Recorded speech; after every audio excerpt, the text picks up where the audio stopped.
that was just a glimpse of my work. I wish we can see the whole of it. Inshallah ji, I have most of these documentaries online, but for you... I can say just lovely. Just lovely. Great work. Great work. I have a comment on this, please. My name is Azam. Thank me of Shakespearean lines. Oh, brave new world that has such people in it. This I can. This is a comment for you. We all people who are sitting in this room are aware of the situations and the circumstances which we are facing. You have shown a few of the clips. I think the times are not that bad which are shown in the media. And this is the effort which you have made is a very commendable effort, because the difference between the perception and the reality, it should come on the screen. This what you have done. I think these videos should be shown much. They should be available in the market, and I would call it the awareness. And thank you very much. Thank you. If I please, there are a number of people hailing from the comments, which most of your work is based. And I don't know if they can identify with this or not, but because usually when we live and work in cities like Islamabad and Lahore and Rawalpindi and Karachi, we feel that the media वाकई ऐसे depend कर रहा है, and this does not happen. मैं भी तो उसी खानदान से उसी इलाके से. I was very rude, and I would sort of partially agree with Professor Saab here. बिल्कुल सही बात कर रहे हैं. लेकिन साथ ही साथ मैं अपना एक anecdote भी share करना चाहूँगी. I went for an evaluation, to conduct an evaluation to a certain place in the northwest Punjab province, popularly known as Pakhtunkhwa. And there I was interviewing the DCO. And just इदारे के लिए मैं गई थी, sir. जिस इदारे के लिए मैं गई थी, उन्होंने एक gender sensitization अगर करवाया था project. तो उस project की evaluation के लिए मैं गई. So DCO साहब के साथ I had a conversation, I interviewed him, and then he asked me, he said, do you mind if I ask a personal question? So I was thinking, ye line marna cha raha hoga, so I was like, okay, fine, whatever. So I said, ji, bole. So he said, ji, why are you wearing a watch?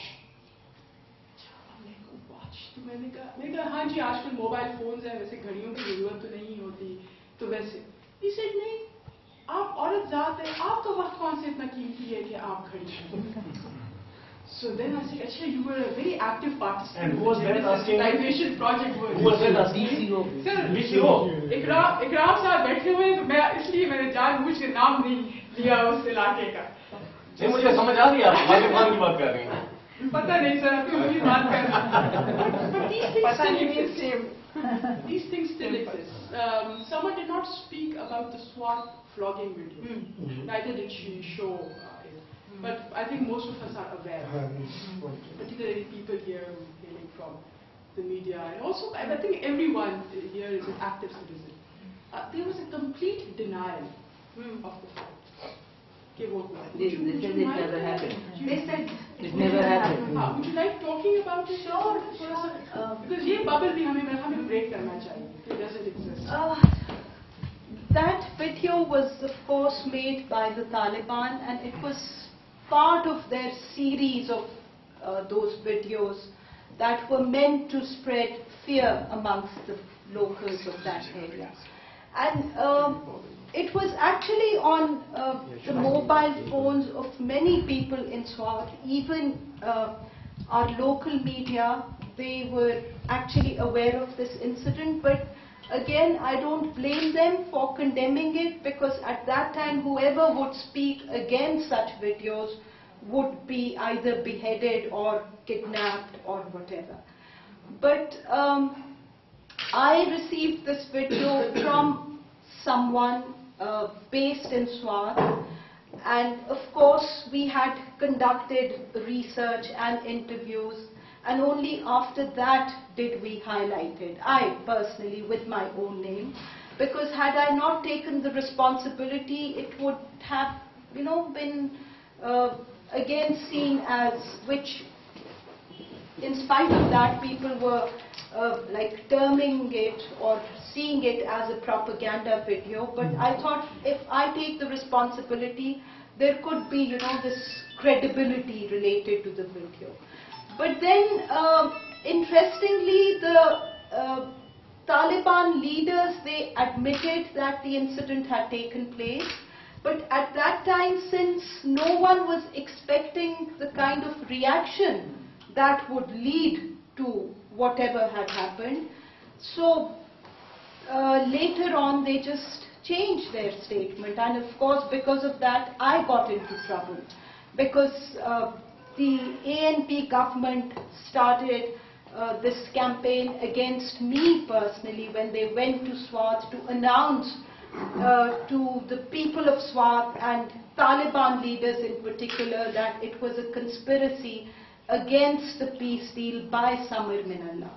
Then there was a newspaper article that said that suicide bombers have set out in search of Samir Minallah and some other women that are working for NGOs. And then after the video was highlighted, 2 women working for an NGO were actually killed, and the Taliban took the responsibility, saying that it was a reaction to what I had done. But the thing is that at that time, for me, being a Pakhtun, keeping silent was as difficult as highlighting this issue, because I could foresee such things happening in Islamabad. I have a daughter, and for me it was very difficult to remain silent. Now people are talking about it, even people from Swat, they talk about it, and it is being seen as a catalyst of change. So the point is that we have to break silence when it comes to human rights violations. And the worst part is that in such issues, either Islam becomes the victim because this was against the teachings of Islam, or Pakhtun culture or Pakhtun Wali becomes a victim, because people would see Pakhtuns as people who treat their women like this. And this was something that could have never ever taken place in a Pakhtun society, because even if a girl is to be killed in the name of honor, a father or a brother would take her to a secluded place and never do such a thing publicly. So at that time there were very few people who actually stood besides me, and Gulmina Bilal was one of them. And she actually had to pay a very big price for, speaking for me or taking my side, for which I would like to thank her. But such things happen, that is part of our work. And the best part is that after that, we didn't come across any other incident of flogging.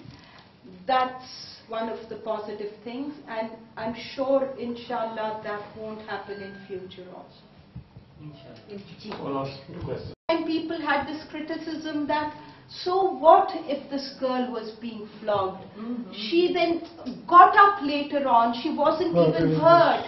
How come, this is such a big issue? That's the mindset that we have to challenge in our society. No, I'm asking, are there any other videos too? Because they should be only